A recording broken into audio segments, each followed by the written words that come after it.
Hello students, आज की इस वीडियो में आज मैं कक्षा 10वीं वाले विद्यार्थियों को गणित सब्जेक्ट के एक एक नंबर वाले प्रश्नों को बताने वाला हूँ। इससे पहले वाले वीडियो में मैंने 5, 4, है ना, 6, 3, 2 ये सारे मैंने पहले ही बता दिया है कि कौन कौन से प्रश्न आपको पढ़ के जाना है, कौन कौन सा आएगा।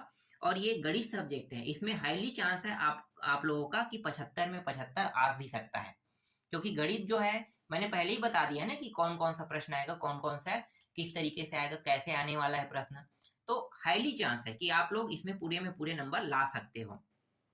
अब किसी कारणवश एक आध दो नंबर कट जाए तो अलग बात है, लेकिन मैं मेरी ओर से तो मैं कह सकता हूँ कि आप लोगों का हाईली चांस है। देखो, अब एक एक नंबर के प्रश्न जो है वो कैसे आएगा। भाई, एक एक नंबर के प्रश्न तो ऐसे ही बन जाता है। ये जो गणित है, गणित में ज्यादा टेंशन लेने की जरूरत नहीं होता। अदर सब्जेक्ट में थोड़ा सा अदर बाहर से कहीं कहीं से आ रहा है, इसमें कोई दिक्कत नहीं है।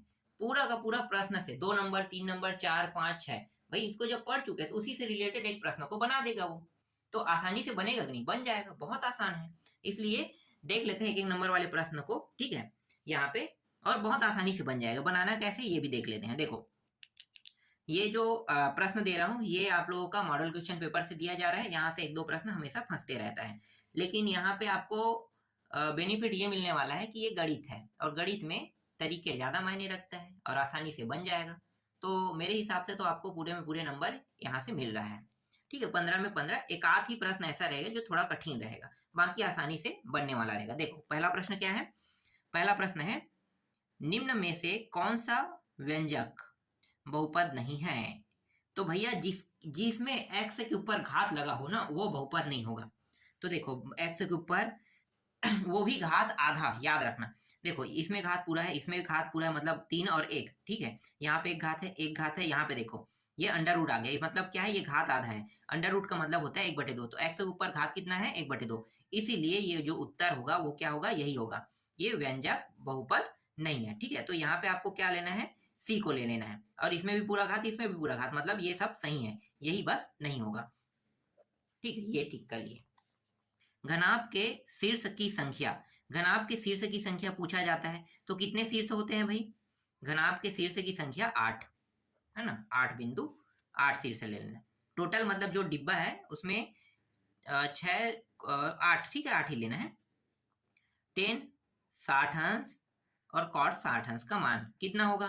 भाई, 10 को 1/कॉट में चेंज करेंगे तो कट जाएगा ना, कॉट कॉट, या फिर कॉट को चेंज करेंगे 1/10 तो ये भी कट जाएगा, एक आएगा सीधा एक। देखो यहाँ पे है, ऐसे ही प्रश्न है, इतना आसान आएगा कि आसानी से बना लोगे। और जो शुरू से मेरे साथ जुड़े थे ना लाइव सेशन में, जो भी विद्यार्थी लाइव सेशन में जुड़े हुए हैं या जुड़े थे, उनको पूरा पता है कि कैसे बनाना है। और वो जो वीडियो है वो बहुत मजेदार है, और उसके माध्यम से आप पूरा प्रश्न बहुत आसानी से हल कर सकते हो। भाई, जो बताया वही आएगा और बाहर से तो आएगा ही नहीं। ठीक है, आगे देखो, बिंदु -2, 4 किस चतुर्थांश में होगा। देखो, -2, 4 तो चतुर्थांश को भी मैंने बहुत ही बारीकी समझाया था। अगर दोनों प्लस प्लस में प्रथम हो गया, एक्स का मान माइनस में और वाई पे में है, तो दूसरा चतुर्थांश में होगा। 4 चतुर्थांश होते हैं, चारों चतुर्थांश में से आपको जानना है, ठीक है। देखो, यहाँ पे मैं ऐसे ही बता देता हूँ। ये आगे जो है एक्स है और पीछे वाई, तो देखो प्लस और प्लस दोनों प्लस में रहता है, एक माइनस एक प्लस। ये प्रथम द्वितीय चतुर्थांश दोनों माइनस में रहेगा, इसमें तृतीय चतुर्थांश में। और चतुर्थ चतुर्थांश में एक्स प्लस में रहेगा और वाई माइनस में रहेगा, यही नियम है, ठीक है। तो यही नियम को फॉलो करना है, इससे एक प्रश्न 100% बनेगा। इसके बाद 3/2 वर्ष में 6 माही होगा, तो 6 माही बताना है। तो देखो, ये 1 साल है, और देखो 1 और 1.1.5 आ रहा है, 1.5 मतलब 1.5 साल। तो 1.5 साल को कितने 6 माही में बांट सकते हो, 3 3 होगा ना, तो 3 6 माही, ठीक है। बस ऐसे ही मजेदार मजेदार प्रश्न आएगा। हाँ, इसके बाद और है पूरा, पहले वस्तुनिष्ठ वस्तुनिष्ठ को देख लेते हैं, उसके बाद सही जोड़ी बाकी जो रिक्त स्थान है सही जोड़ी मिला उसको बताऊंगा, ठीक है। देखो, यहाँ पे कितना आएगा, ऐसे ही पता चल रहा है ना, 45 अंश। और सेक 45 कोसेक 45 का मान होगा, कितना होगा भाई। दोनों को काट दो, एक होगा सीधा, एक कहाँ पे, यहाँ पे, जैसे 10 वाले में हुआ था ना 10 और काट वाले में, वैसे ही इसमें भी होगा। ठीक है, यहाँ पे क्या पूछ रहे हैं, शून्यांकों का योगफल है। भाई, शून्यांकों का योगफल का सूत्र आपको पता है, -b/a होता है। तो -b तो -7 और a 7/2 कहाँ है भाई, 7/2 ये रहा, ठीक है। ये उत्तर हो गया। समीकरण x + 2 और इसका वर्ग दिया बराबर 0 के हल है। तो यहाँ पे क्या निकालना है, यहाँ पे इसको दो हिस्सों में बांटना है। तो एक्स की वैल्यू, तो एक्स के दोनों वैल्यू क्या होगा, माइनस में होगा। ठीक है, तो दोनों वैल्यू को आपको माइनस में लेना है। देख लो, ये 2 बार लिखोगे तो 2 बार कैसे लिखोगे, एक्स प्लस 2 और एक्स प्लस 2, है ना। तो एक्स बराबर जो प्लस रहता है जस्ट उल्टा होता है, माइनस यहाँ पे, यहाँ भी, तो ये -2, तो यही होगा, ये रहा प्रथम चतुर्थांश में स्थित बिंदु। अब प्रथम चतुर्थांश में दोनों प्लस में रहता है, देखो दोनों प्लस में, तो एक्स और वाई यही बस में प्लस है, तो यही होगा प्रथम चतुर्थांश में। ये कौन से चतुर्थांश में, दोनों माइनस तृतीय में। अगर एक माइनस में है एक प्लस में, तो ये द्वितीय चतुर्थांश में, और ये चतुर्थ, मतलब चारों चतुर्थांश यहाँ पे लिखा हुआ है ना। नियम आपको पता होना चाहिए, बन जाएगा। वृत्त का अंश माप होता है, कितना होता है, 360 होता है ना एक वृत्त का, 360। आंख मूंद के उत्तर देखो, एक मिनट, वृत्त का अंश माप होता है, हाँ मापा जाता है 90 अंश के हिसाब से। और वृत्त का अगर टोटल पूछेगा कि वृत्त का मान कितना होता है, तब 360 आएगा, है ना। यहाँ पे थोड़ा सा यही गलती है, वृत्त का अंश माप होता है 90 अंश के हिसाब से मापा जाता है, 4 हिस्सों में बांटा जाता है। उसके बाद एक हिस्सा 90, दूसरा 90, तीसरा और चौथा, 4 हिस्से, और टोटल वृत्त का मान होता है 360।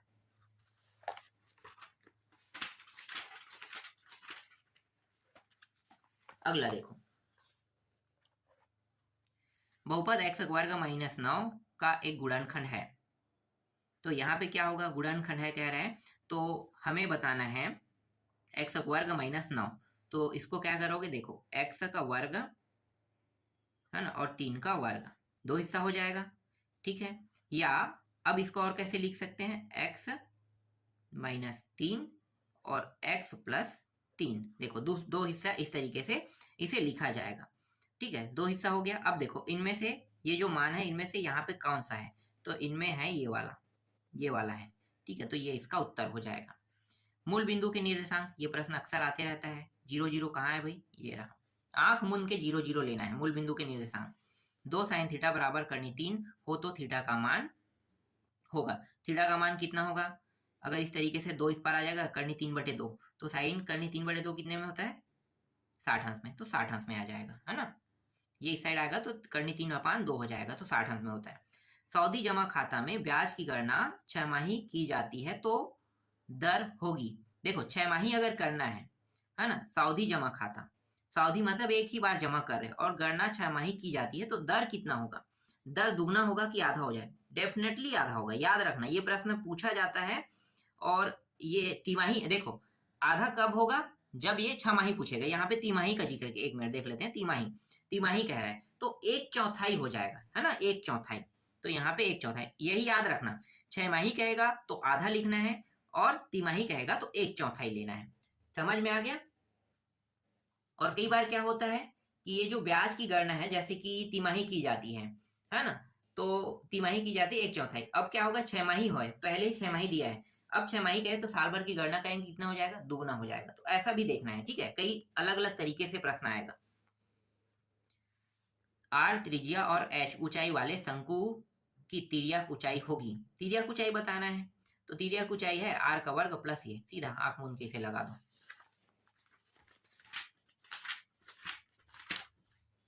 अगला देखो,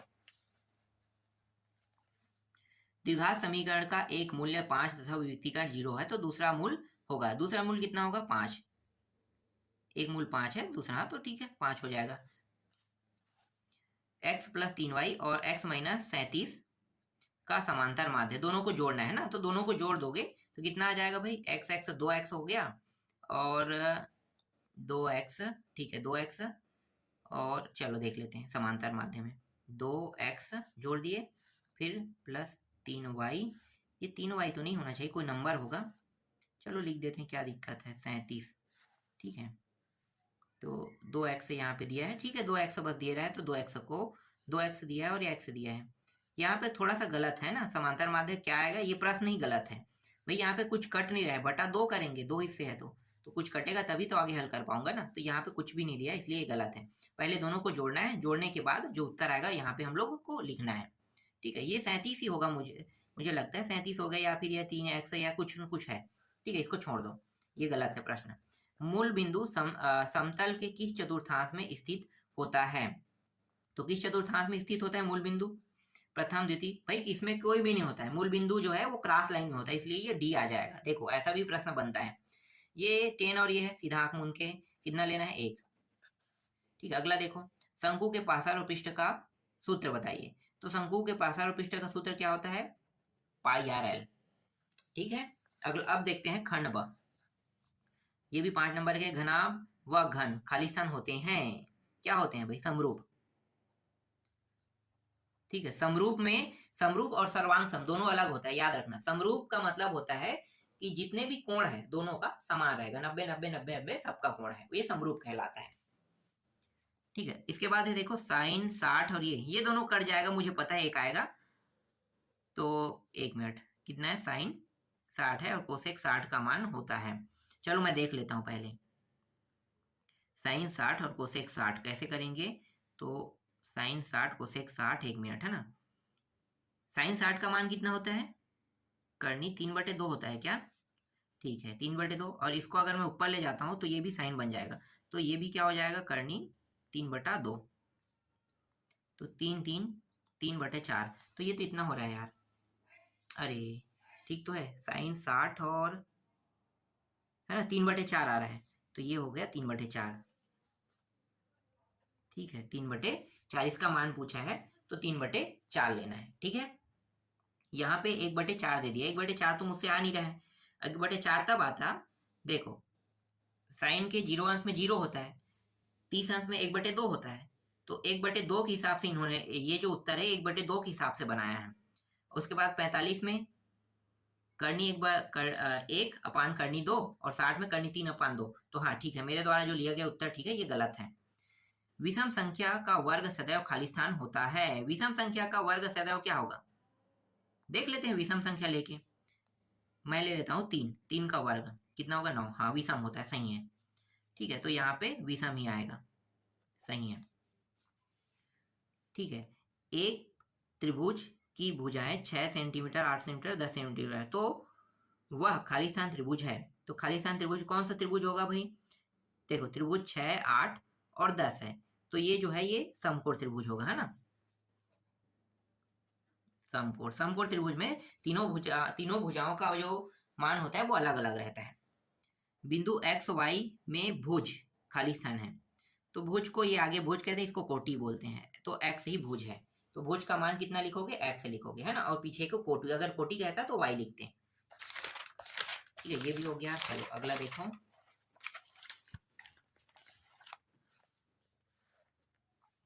वृत्त की परिधि के किसी बिंदु पर व्यास द्वारा अंतरित कोण खाली स्थान होता है, तो 90 अंश।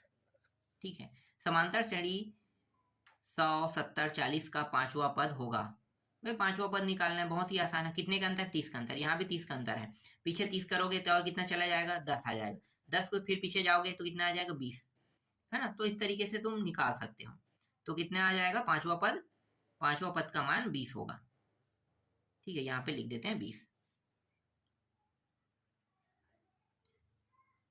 ये भी 20 माइनस में होगा, है ना, प्लस में नहीं, माइनस में होगा।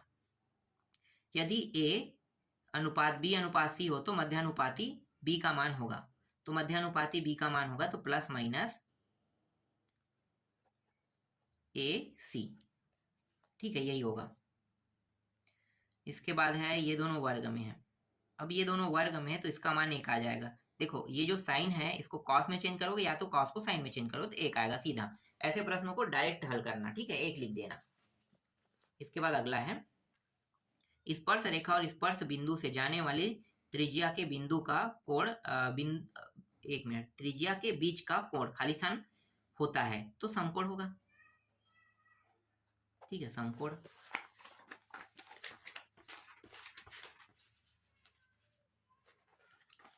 ठीक है, अगला देखो, यदि 16:4:x हो तो x का मान खाली स्थान होगा, कितना होगा भाई, तो x का मान हो गया 16 और 4, ठीक है, तो 1 हो जाएगा। ये 1 मिनट, x का मान 16:4:x है तो x का मान होगा, ये मध्यानुपाती वाला नियम है, तो नियम लगा के इसको हल करोगे तो हो जाएगा AC। ठीक है, AC 4 4 4 16 4 मतलब 1। ठीक है, 1। 5 वर्ष में खाली स्थान 6 माही होते हैं, 5 दूनी 10, सीधा 10 दुगना कर दो, 5 वर्ष मतलब एक बार 6, एक साल में 2 छमाही, तो 5 दूनी 10। अब यहाँ पे देखो समांतर माध्य का निकालना है इसका, तो ये दोनों का समांतर माध्य निकालेंगे तो इन दोनों को साथ में लेंगे। देखो ये दोनों माइनस प्लस कट जाएगा और ये दोनों जुड़ रहा है ना, तो ये दोनों सेम सेम है, तो 2 2। चलो देखते हैं कैसे होगा। करनी 2 प्लस करनी 1 अलग अलग कर लेते हैं इसको, तभी बन पाएगा। ठीक है, फिर प्लस करनी 2 फिर माइनस करनी 1। ठीक है, ये 1 और 1 कट गया, इन दोनों को जोड़ोगे 2 करनी 2 और इसका बटा कितना होगा 2 2 2। ठीक है, 2 आ रहा है, तो यहाँ पे करनी 2 बस आएगा। घन में खाली स्थान कोर होते हैं। घन में कितने कोर होते हैं भाई? घन में 12 कोर होते हैं। इसके बाद है विषम संख्याओं का वर्ग। खाली स्थान संख्या होता है तो विषम होता है, अभी जस्ट इसे देखा था ना। इसके बाद देखो ये वाला रिक्त स्थानों की पूर्ति। बिंदु 1 2 और 5 10 से होकर गुजरने वाली रेखा की प्रवणता ढाल, तो पीछे में इसको घटाएंगे तो ये आ जाएगा 8 और 8 में 5 को भाग देंगे, नहीं 5 और 1 4, तो 8 2, तो यहाँ पे 2 आ रहे हैं। ठीक है, ढाल प्रवणता एक ही होता है, ढाल कहो या प्रवणता कहो। यहाँ भी देखो बता दिया है कि ढाल या प्रवणता है ना। ये सूत्र आपको पता है ना, y2 minus y1 x2 minus x1। तो देखो ये y2 है, ये y1 है, ये x1 है, ये x2 है। तो मैंने डायरेक्ट छोटा सा हल है इसलिए डायरेक्ट हल कर दिया।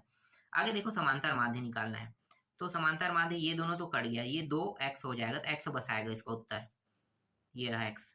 जिस राशि पर ब्याज की गणना की जाती है उसे मूलधन कहते हैं। सीधा p लिख रहा हूँ ना, आप लोग मूलधन लिखना। ठीक है, यहाँ पे मैं p लिख रहा हूँ। जब रैखिक समीकरण निकाय का आलेख प्रतिच्छेदी रेखाएं प्रदर्शित करे तब उस निकाय का हल खाली स्थान होगा। क्या होगा? अद्वितीय। यदि किसी चक्री चतुर्भुज का एक कोण 60 अंश का है तो उसका सम्मुख कोण खाली स्थान अंश होगा। ठीक है, खाली स्थान अंश होगा तो 120 अंश। अब देख लेते हैं सत्य असत्य। आपके एग्जाम में यहाँ से सही जोड़ी मिलाओ नहीं आता है, सत्य असत्य आता है बता रहा है, तो सत्य असत्य देखेंगे।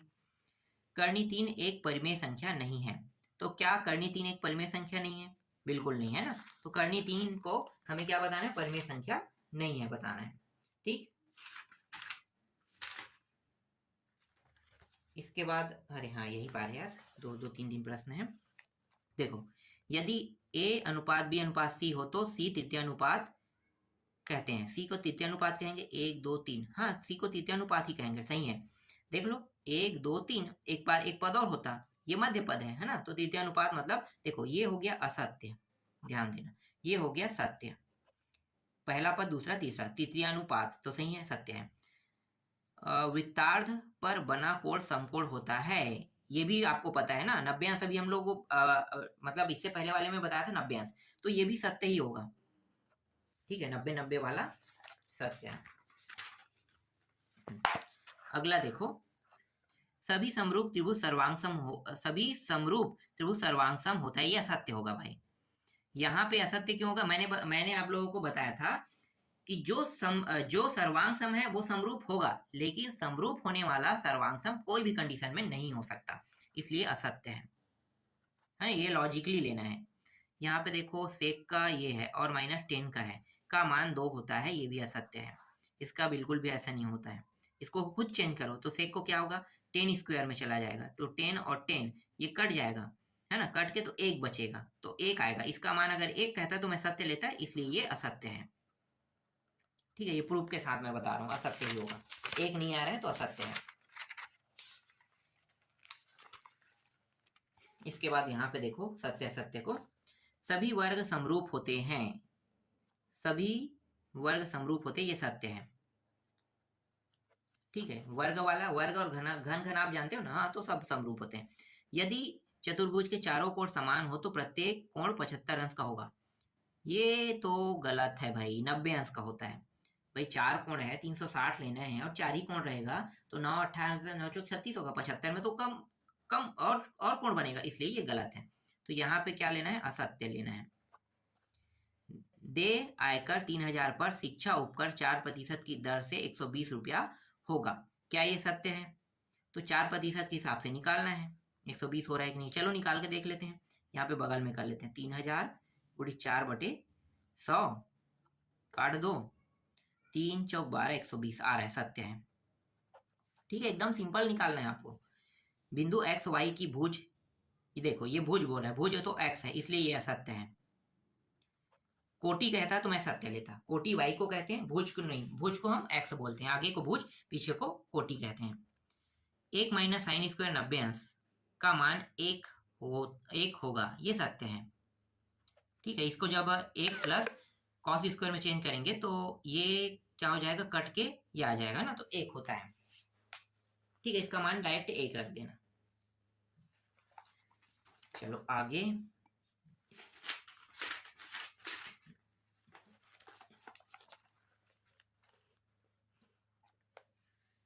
सत्य असत्य में अगला देख लेते हैं। देखो, समरूप त्रिभुजों की संगत भुजाएं समान होती हैं। तो संगत भुजाएं समान होती, समरूप त्रिभुज के संगत भुजाएं समान, भुजा समान नहीं होता भाई समरूप में, अगर सर्वांग सम है तब सही होता, तो यह असत्य है। यदि n बिलोंग करता है बड़े n से, है ना, तो हो तब 2n + 1 सदैव एक सम संख्या होगी, यह असत्य है। ये माध्यिका पूछा है, तो माध्यिका कैसे निकालते हो? माध्यिका निकालने का फंडा जो है वो कल मैंने बताया था ना, कैसे निकालते हो? पहले इसको क्रम से जमाना होगा, सबसे छोटे को पहले, उसके बाद 1 2 3 4 5 6 7, 7 है, सूत्र लगा दो n/2 + 1 वाला, उसके बाद निकल जाएगा। तो यहाँ पे 40 बता रहा है, तो 40 जो है वो हल निकाल के देखना। ठीक है, यहाँ पे ये जो है असत्य आ रहा है, मैं अपनी ओर से असत्य ले रहा हूँ, मुझे पता है कितना आएगा, इसको निकाल के देखना, क्योंकि 2 नंबर में भी यहीं से प्रश्न आएगा। किसी बिंदु एक्स वाई में एक्स को कोटि कहा जाता है, ये सही, एक मिनट, कोटि और भुज, नहीं नहीं नहीं वाई, ये असत्य हो गई। ये भी देखो, एक भी प्रश्न दिया है वो भी असत्य हो रहा है, क्योंकि ये जो x है ये भुज है, कोटि नहीं है, इसलिए असत्य है। किसी वर्ग समीकरण के विभेदक d = 0 हो तो दोनों मूल समान होते हैं, ये सत्य है, दोनों मूल समान होगा। अगर 0 आ रहा है तो दोनों मूल एक जैसा रहेगा, तभी क्या होगा, 0 आएगा। इसके बाद आखिरी देख लेते हैं, सत्य असत्य में बहुपद 25 का वर्ग -100 के शून्यांक 2 2 होगा, तो 2 2 होगा कि नहीं होगा, कैसे पता चलेगा? पहले इसको 2 हिस्सों में बांट लेते। देखो 25 का 5 होता है और x को इस तरीके से, फिर -100, ठीक है, और ये 5x - 10, माइनस नहीं प्लस में रहेगा। ठीक है, ये 2 हिस्से में इस तरीके से बांट लो। अब क्या पूछ रहे हैं, देखो 2 2 होता है कि नहीं होता है, तो यहाँ पे हो रहा है 5 दूनी 2 हो गया, 5 दूनी 2 हो रहा है। ये जो कथन है ये असत्य है, क्यों असत्य है मैं बता देता हूँ। यहाँ पे देखो, ये इन्होंने सत्य लिया है, एक मान प्लस में आएगा, एक मान माइनस में आएगा। अगर ये माइनस में है ये ऐसे, तब ये सत्य होगा। ठीक है, अब ये सत्य हो रहा है, एक मान प्लस में एक मान माइनस, देख लो ना, एक क्या है माइनस में एक प्लस में, तो मतलब एक मान माइनस एक मान प्लस में आएगा, तब ये सत्य होगा। इसके बाद देखो ABC वित्तानुपात में से C मध्यानुपाती है, गलत है, मध्यानुपाती भी है, ये असत्य है। x अक्ष और y अक्ष परस्पर लंबवत होते हैं, ये भी सत्य है, वाकई में ये वैसे ही होता है, ऐसे क्रॉस है ना, लंबवत रहता है। शिक्षा उपकर कुल आय पर लगाया जाता है, ये असत्य है, कुल आय पर बिल्कुल भी नहीं लगाया जाता शिक्षा उपकर। ठीक है, कुल आय पर नहीं लगाया जाता, इसलिए असत्य है। यदि ब्याज की गणना छमाही संयोजित हो तो गणना में दर को दुगना और समय को आधा कर दिया जाता है, ये असत्य है, जस्ट उल्टा बोल रहा है, इसलिए इसे असत्य लेना है। ठीक है, तो जितने भी एक नंबर के जो मॉडल क्वेश्चन पेपर में था उनको मैंने बता दिया, और तुम्हें ज्यादा देखने की जरूरत नहीं है, ये प्रश्न ऐसे ही बन जाता है।